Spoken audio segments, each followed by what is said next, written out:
Welcome back to PEP. Today's session covers the topic of change. Now, if there's one thing in life that's certain and guaranteed is that change is going to happen sooner or later.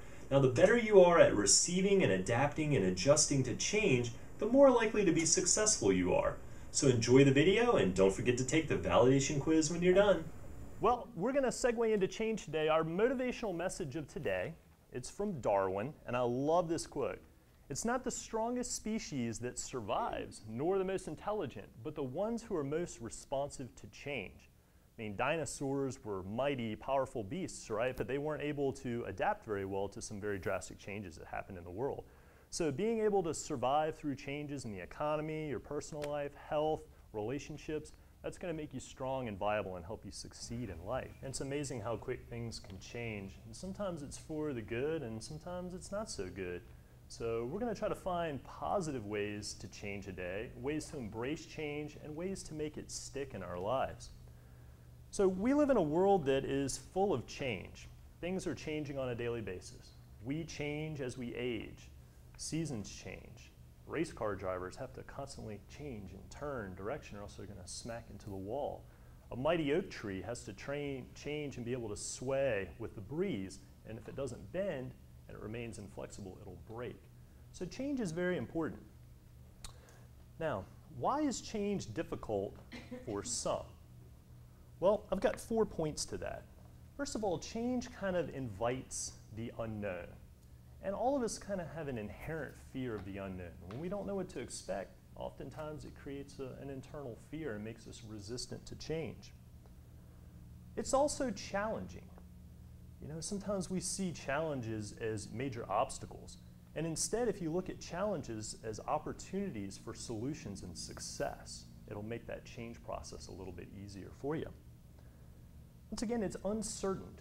It's that unknown factor, uncertainty of what you're going to do. Like when you're accustomed to doing things a certain way for a long period of time, to all of a sudden start doing things differently creates an uncertainty. But Einstein's definition of insanity is what? Continue doing things the same way and expect different results. So sometimes we have to cross over that uncertainty and embrace it. And oftentimes change is unpopular. You know, it's kind of common that people don't necessarily like change. They like that comfort zone. We talked a lot about comfort zone a couple of weeks ago, and in order to grow, we have to expand and step outside of that comfort zone. So why should you embrace change? Why? Who cares about change? Why can't we keep things the same? Why embrace change? Well, change makes you flexible. It makes you able to kind of go with the flow. It helps reduce stress. When you're tapped into the concept of change, when it occurs, it's not as stressful for you. It doesn't throw you outside that comfort zone so abruptly. Change also makes you smarter. I mean, think about it. If we never had any change, then we'd never have any reason to explore or learn a new concept. So once again, we would never mentally grow. And change reminds us that anything is possible. You know, oftentimes, when we see things that are stuck in one situation or we see things that are just stable and staple, it makes us think, oh, okay, that's the way things are always supposed to be. But then when we see some remarkable change take place, somebody lose massive amounts of weight or a business explode and boom into great success or open up a new location, when we see that change occur, all of a sudden it's like, wow, okay, if they can do it, I can do it. And it's very empowering. So how can you handle unexpected change? Well, first step is to remember that change happens to all of us. You know, it's not just you that's being isolated, but change is a common thread throughout society. So if you understand that, once again, you won't feel so singled out and feel so challenged by stress. You've all heard the saying, when one door closes, another one opens. So look for a positive that will invariably come from transition and change. And these new doors that are opening with change, it may not even be related to the particular something that just closed. So always be looking for, the next opportunity when change occurs. Your beliefs. And we're going to have a whole topic next week. Our personal development segment is going to be on our belief system.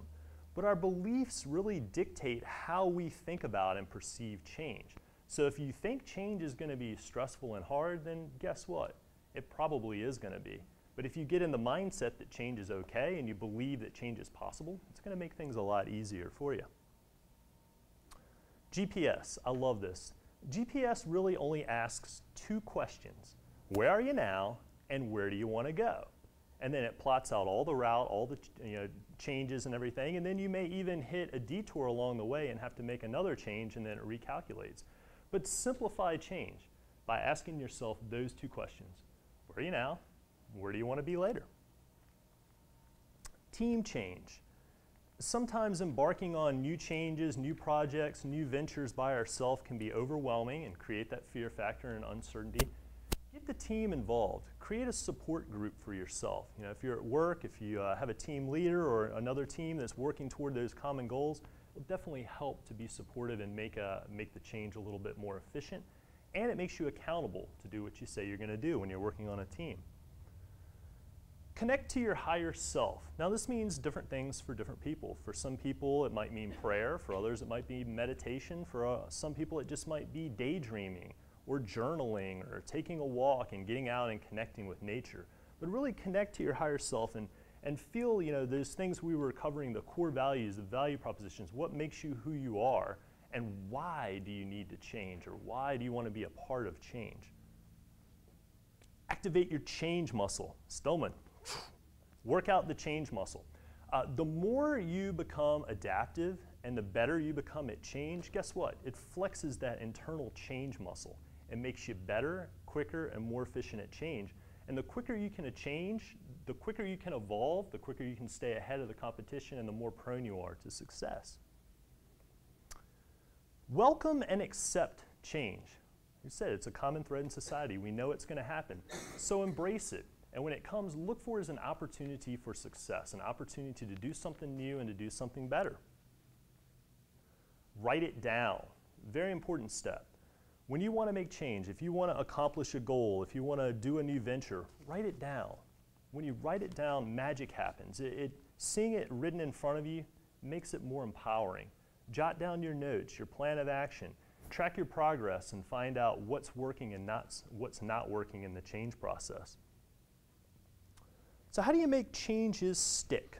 Well, very important. A lot of us will get pumped up. We'll get a new idea or we'll hear a new topic or something, or we'll go to a seminar, we'll get all pumped up about making change, but when we leave, we often forget or we revert back to our old ways quickly. So how do we make these things stick? Well, once again, writing them down acts as a reminder. Keep a goals list handy. Write your priorities down and review these. I take pride in reading my goals list every single morning, and if I didn't do that, I would get off track a lot easier. Set mini goals and milestones. Some changes are massive. Some changes may even take a lifetime to make. But if you can break them down into smaller miniature goals and small milestones along the way to change, it'll make it feel more attainable. So how do you eat an elephant? One bite at a time. One bite at a time, right. Set those little milestones. Make time for it. I think everybody's excuse in some form or fashion kind of revolves back around time. When I talk to people about making changes in their life with their health or their business or their relationships, I always hear from, well, I don't have time to do it.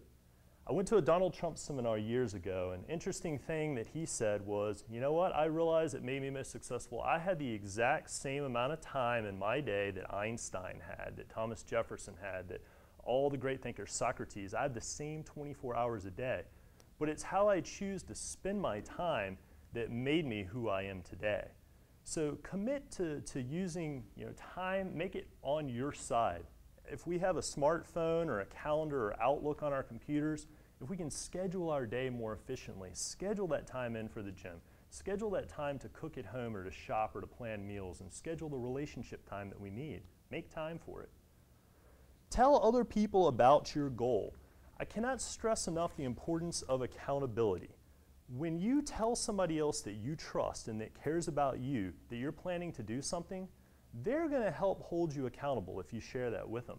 If you just say internally, okay, I'm going to lose 10 pounds this month and this is what I'm going to do it, it's easy to cheat on yourself or to make excuses. I'll do it tomorrow. But if you've got an accountability partner and you guys are calling each other on a daily or weekly basis and checking in, and you know you have to report to that partner or that coach or that personal trainer, it will definitely make you much more motivated when it comes to pursuing your change. Join a club or a group. Let's say that you want to make a change, but you don't have anybody close to you, nobody in your family, nobody in your friendship circle that wants to walk or bike or work out. Maybe it's basket weaving. Go out and find a club. Go online, go to meetup.com, and find a meetup group that specializes in the things that you want to do. Join a walking club, a biking club, and when you're hanging around other people that have those same common goals and want to make those same changes, guess what? It's going to make it exponentially easier for you. You're going to make new friends, new opportunities, and new change. Track your progress. Keep track of what you're doing. Write down, what you ate today. Write down, what you did. Make a date plan with your spouse and write down notes and ideas and thoughts that you have for things that can enhance your relationship or enhance your business. And keep track of that. If something doesn't work, make a note why it didn't work and then make appropriate changes. Feed yourself inspiration. This is one of my favorites. I definitely love, for about 10 minutes a day, listen to a motivational CD, a Tony Robbins, a Jim Rohn, or reading an inspirational or motivational book. Just for 10 minutes, it'll plant a little seed and it'll get you inspired on a daily basis.